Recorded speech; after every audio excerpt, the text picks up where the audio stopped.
Welcome to the Choose a Career series, Episode 1, How to Become a Physical Education Teacher. For the sake of this example, we're going to assume that you have already decided to become a physical education teacher, meaning this is what you want to do. And so, because I like spreadsheets and I like to create tables, this is a very organized way to take into account all the aspects for choosing to be a physical education teacher. Now, I call this tab numbers. Why?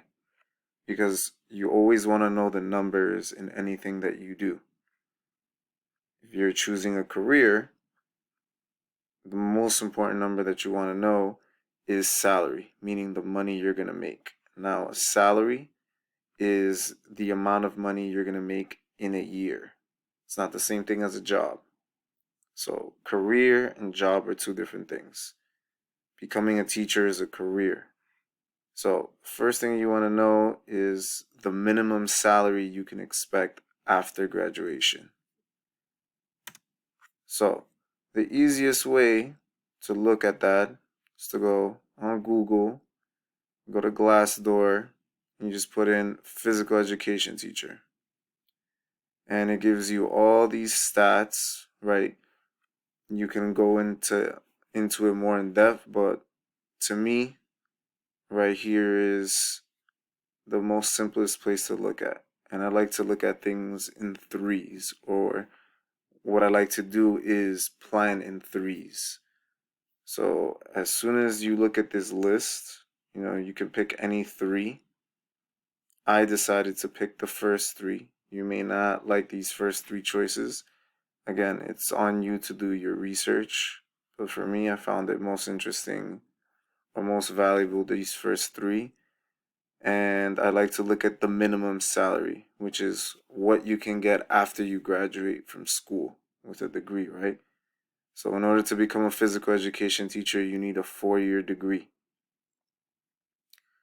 If you become a New York City physical education teacher, you can expect to make 51,000 straight out of graduation. So that number is here.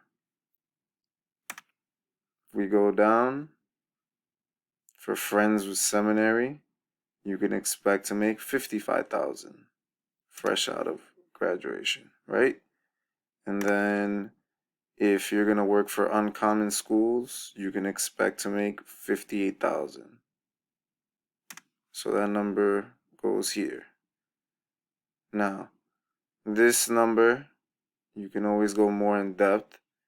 And since we're going to assume, we can use it as the example here, that you want to work for the city of New York, you can look at their salary schedule. So all these links and everything that I'm using here, I'm going to provide them in the description below. But if, hypothetically speaking, you finished your 4-year degree and it's September 2021, and this is the last salary schedule that is up, because we can assume that nobody's going to be graduating yet. If you're looking at this video, you're still in high school, so we can just say for 2021, and the school year starts in September, so this will already be into effect. As soon as you graduate from college and you enter the workforce for the city of New York to become a physical education teacher, you will start out with a salary of $61,070. That's what you're going to be making fresh out of college. Now, you can do the same thing for these other places, but just for the sake of this example, we went with New York City public schools, and this is across the board. It doesn't matter if you work in Queens, in Brooklyn, in the Bronx. This salary applies to all physical education teachers across the 5 boroughs. Now, in order to get a degree, right, you got to look at the schools that offer it. I simplified it and I already did all the research for you. And we're assuming that you want to go to schools in New York. And we're also going to assume that you want to go to schools that are either in Queens or near Queens. Again, this is just an example. This is a template. You can change this. But for the sake of this video, we're going to assume that you want to stay in Queens or as close to Queens as possible. So there are 3 schools that offer degrees in physical education. That's York, Queens College, Brooklyn College. So whenever you want to look up the schools, you always want to see, right, what they offer in their degrees. So physical education, pre-K through 12, it's a BS. The other school that we saw here was Queens College, right? So you look up Queens College and what they offer. And then the other one was Brooklyn. So you look at Brooklyn and you see what they offer, right? Now, you may be saying, well, why is this important? So schools, you have to take into account, right, is how many credits does it take to obtain this degree? So as we can see here, Brooklyn College actually has a nice little breakdown where they explain to you the credits, and you need 120 total credits. Now, all these 3 schools are in CUNY. Again, if you decide to go to a private school, let's say, that's fine, or a SUNY school. These are all valid choices that you want to make. I'm just putting these here for the sake of my example. So it's always important to go to the website of the school, look at the classes that are offered, right? So let's just say for York, since I went to York, that's where I got my degree from. You got to see, what classes are involved. Are you actually going to enjoy taking these classes, right? You want to click and you want to see, the descriptions for the classes. Not only that, but aside from that, you want to know what the school is like, what their graduation rate is like. You want to talk to people that have gone to these schools. How fast are you able to graduate? Because the whole point of going to school, right, is you want to get done as fast as possible. You want to know how many semesters they offer.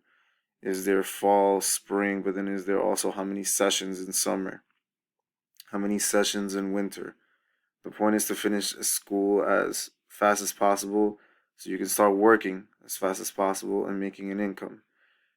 If the school doesn't offer what you need, then obviously you can knock it off, your list of schools.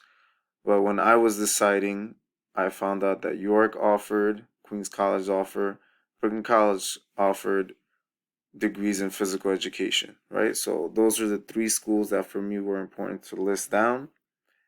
And then the next thing I had to look at was what was my GPA like, or what's the GPA requirements. So if you look here for York, again, we're just going to use York, or depending some of these other schools as examples, you have to do it for whatever schools that you pick. You can see here, students won't be allowed to continue to take courses in professional sequence without a GPA of 3.0. So, professional sequence, that's here. So, because these are coming towards the end of the degree, it makes more sense to just have that minimum GPA from the beginning. So if it says you need a GPA of 3.0, always maintain a 3.0 or higher. It always helps. You never know how competitive the program you're attempting to get in is. Phys ed is pretty competitive because there's a lot of people that want to become phys ed teachers. So try and get 3.5, 3.7, even a 4.0. The higher the better. So we always want to make sure that you qualify for the program that you want to go to, which is being a phys ed teacher, which is getting a physical education degree. Now, next, you want to take into account distance. How far is the school from you?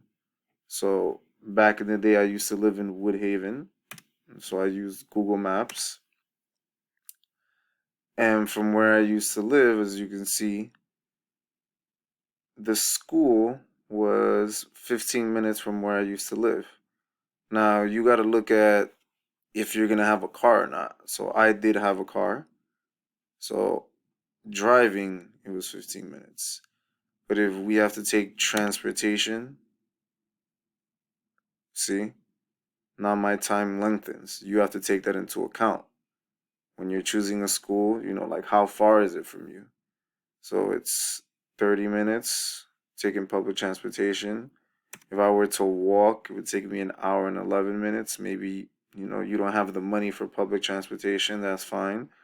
Or maybe you get yourself a bike and then it's 20 minutes. It all depends. This is what Google Maps is a great tool for, to see the time. So I only did it for your college just to show you what you need to do in terms of, calculating distance and then the time. These are the other schools. Again, you can switch these out for other schools, whatever makes sense for you. But this is just an example for you to follow.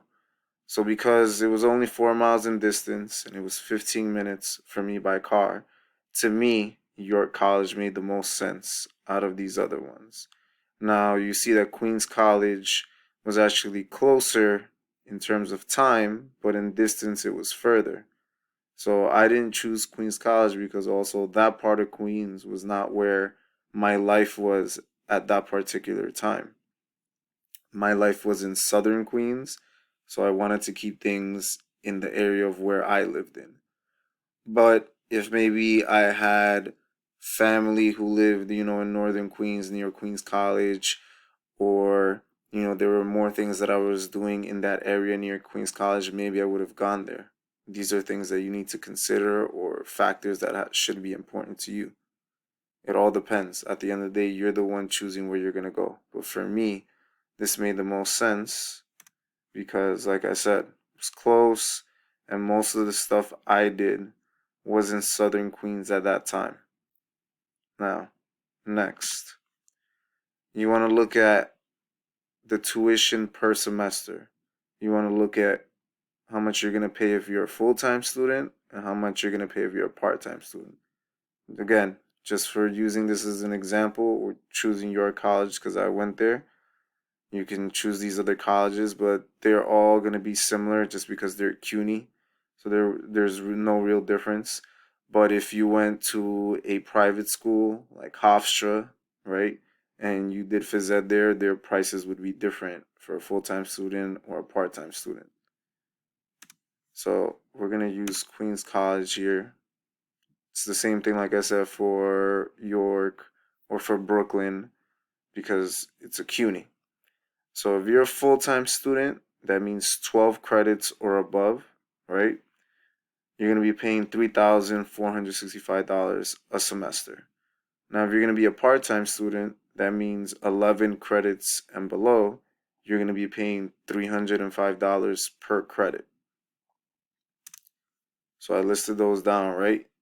So that's important because a semester is going to be $3,465, and then you got to pay that for a minimum of at least 2 semesters, right? So then that adds up. You got to calculate how much that's going to be in a year. And then also don't forget, if you're going to do maybe a summer session or a winter session, if you're trying to finish school as fast as possible, which is what I do suggest.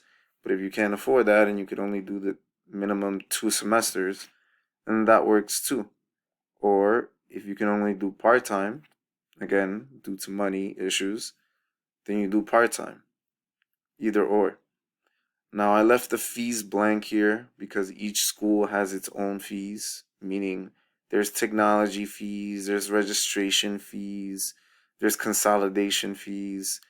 Even though these are all CUNY, each school has its own individual fees. So you would fill that in here because that all determines on where you're going to go and in what semester. Next thing you need to find out, or talk to students who already been there, or reach out to professors and email them, right, is textbooks. That's very important. You're going to need textbooks for your classes, and these are mandatory. Now, you can get them, brand new. I never suggest you do that. I always suggest you get used, or you can rent them. Either or, you can buy or rent. That's up to you. But you got to factor in that cost here. And so it depends, on a particular semester, what classes you're going to take and what books they require. And you have to get those books. So you got to factor that in here. Those numbers are important. After that, you got to consider financial aid or scholarship, or maybe you won't have none. And the reason I put percentage here is you got to find out how much financial aid is going to cover this amount or this amount. Now, when I went to school, I paid out of pocket. I didn't qualify for financial aid because I had a full-time job and the amount that I made was too high to get financial aid. I also didn't get a scholarship because I graduated in high school from Bolivia. So I didn't get, there was no international scholarship. But if you're graduating from a school here in the States, in New York, then obviously you can apply for financial aid or you can apply for scholarships. But knowing how much is the percent that they're going to cover for this is very important. And also if they're going to cover your textbooks or not. Again, I left this blank because this may differ for each of you depending on either your level of income or your parents' level of income, or whoever is your guardian, whoever is taking care of you or claims you on their income taxes. So this is important to find out because you have to figure out, what exactly you're going to qualify for.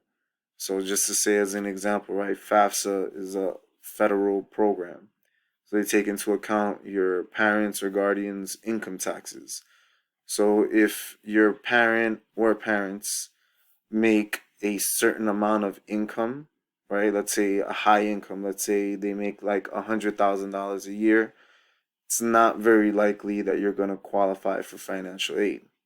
I'm not saying, you completely won't. I'm just saying it's not very likely. It all depends. Same goes as if, let's say your parents only make like $60,000 a year, it's more likely, or, $40,000 a year, it's more likely that you will qualify for financial aid. Everybody's situation is different. Same goes with a scholarship, for your grades, for sports, whatever the case may be, you have to find out how much they're going to cover for your tuition per semester. It could be 10%, it could be 50%. It all depends. That's why I left it blank so that you fill this out and you figure that out. Now, aside from financial aid or a scholarship or not having any, you need to think about whether you're going to work or not. And if you're going to work, are you going to work part-time or full-time? So I had a full-time job. I always suggest that people work while going to school. It's because you need to, develop work skills, not only school skills. So even if you have a part-time job, that's still good enough. Personally, though, I would say get a full-time job. It's because you also want to be making an income as soon as possible and you want to be developing work experience. If possible, you try and find an entry-level job, something related to being a physical education teacher. So you could be a coach, personal trainer. You can work and volunteer in a school. You got to find something related to physical education that will allow you to develop the skills that you can then translate, to once you become a teacher. Now, I put $15 an hour here, and this is, like I said again, just as an example.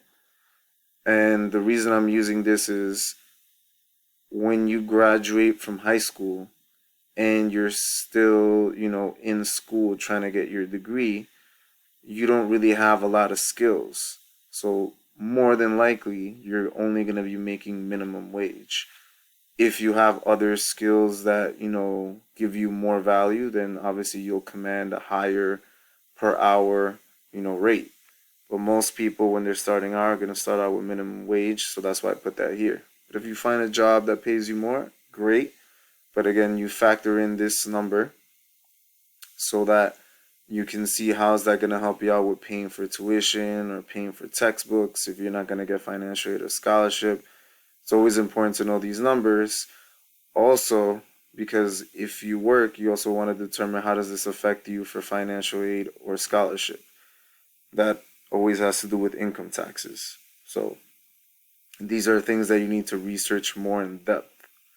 And then finally, you want to look at class schedule times, because if, let's just say, all this is great, right? So you're like, okay, 51,000, all right, that's a good starting salary once I'm done with school. This is a school I want to go to. I got the GPA. The distance and time work for me because it's near me. The tuition is reasonable. It's something that I can, pay. The fees in the textbooks, they're going to be covered either through financial aid or scholarship, or if your parents are going to help you pay a little bit, and then also you're going to work and contribute, or you get a full-time job and you're able to pay all this on your own. All that could work out, but then you got to look at class schedule times. So your college is a college that caters to people that work 8 to 4 or 9 to 5, and so that's why I picked them, because I would work, from morning. I didn't get out until 3 or 4, and so classes for my degree, the phys ed degree, usually started at 6. So that gave me enough time to go home, get some food and whatnot, and then make it to class by 6. Now, Queens College and Brooklyn College, they offered morning and evening, right? So they were more flexible. But your college only offered evening. Now, if they only offered morning classes, all this could have been great. But then if I'm not going to be able to make it to the class times, this is not the school for me. So then I got to look at Queens College, and then I got to look at Brooklyn College, right? Because these offer morning and evening. Now, because Queens College is closer, and that's, what I value, then I would have gone to Queens College. But maybe if Brooklyn College has a better program than Queens, then, I maybe have to sacrifice a little bit of travel time so I can choose a better program. Again, these are all factors that can be ordered in a different way if you want to. But to me, being able to view it like this makes things more clear. And then, because we're also assuming that you have parents or siblings or whoever that you live with, these are discussions that you want to have with them, because at the end of the day, you don't do anything alone, right? Like, you want to be able to have people who you can lean on sometimes and, help you make these decisions, or you can just, share ideas that you have about what you're trying to do. But when you are able to put it in a table like this, it's easier to have these conversations with, the adults or people in your life. So this can be replicated, like I said, for any other schools. Like I said, it could be SUNYs, it could be privates, whatever the case may be. And so this template, to me, makes the most sense for you if you're choosing to become a physical education teacher. If you have any questions, obviously leave comments below, and I will get to them as soon as I can.